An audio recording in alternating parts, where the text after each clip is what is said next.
মঙ্গলবার হামলার পর তেলে বেগুনে ফুঁসে ওঠে ইহুদিরা।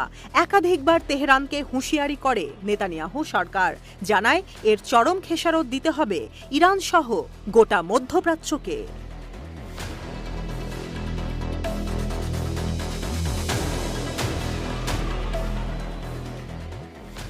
এ পরিস্থিতিতে মুখ খুললেন ইরানের নতুন প্রেসিডেন্ট মাসুদ পেজেশকিয়ান।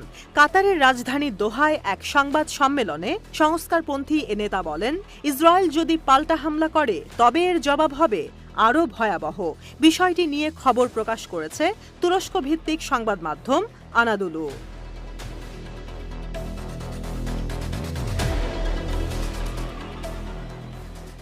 ইরানের প্রেসিডেন্ট বলেন, কোনো দেশই যুদ্ধ চায় না, কারণ যুদ্ধ কখনো শান্তি বয়ে আনে না। আমরাও রক্তারক্তির পক্ষে নই, শান্তিময় বিশ্ব চাই। তবে ইসরায়েল যদি শোধ নিতে আসে তবে কঠিন থেকে কঠিনতর হবে তাদের পরিণতি।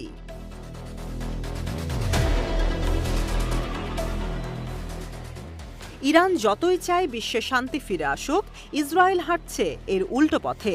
গাজা ও লেবাননে রক্তের গঙ্গা বইয়ে দিয়ে ইরানকে ক্রমাগত যুদ্ধের দিকে উস্কে দিচ্ছে ইসরায়েল। মাসুদ পেজেশকিয়ান বলেন, তেহরানে হামাস নেতা ইসমাইল হানিয়া, লেবাননে হিজবুল্লাহ নেতা হাসান নাসরুল্লাহ সহ ইরানের অনেক বিপ্লবী নেতাকে হত্যা করেছে ইসরায়েল। এছাড়া গাজায় প্রায় 1.5 লক্ষ মানুষকে নির্বিচারে হত্যা করেছে তারা।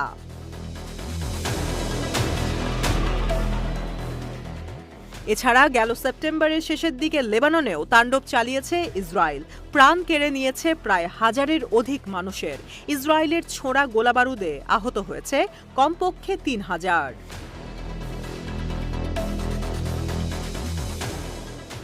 ইসরায়েলের এই চেহারা দেখে মধ্যপ্রাচ্যের অন্যান্য দেশগুলো এবার তেল আবিবের বিরুদ্ধে সোচ্চার হতে শুরু করেছে। কাতারের আমির Sheikh Tamim bin Hamad Al থানিও এ অঞ্চল নিয়ে দুশ্চিন্তাগ্রস্ত হয়ে পড়েছেন।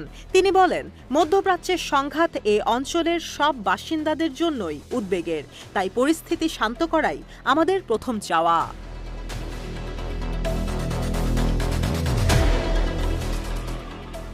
ইরানের প্রেসিডেন্টের সঙ্গে একমত হয়ে তিনি আরও বলেন, স্বাধীন ফিলিস্তিন রাষ্ট্র প্রতিষ্ঠা ছাড়া কোনো বিকল্প নেই।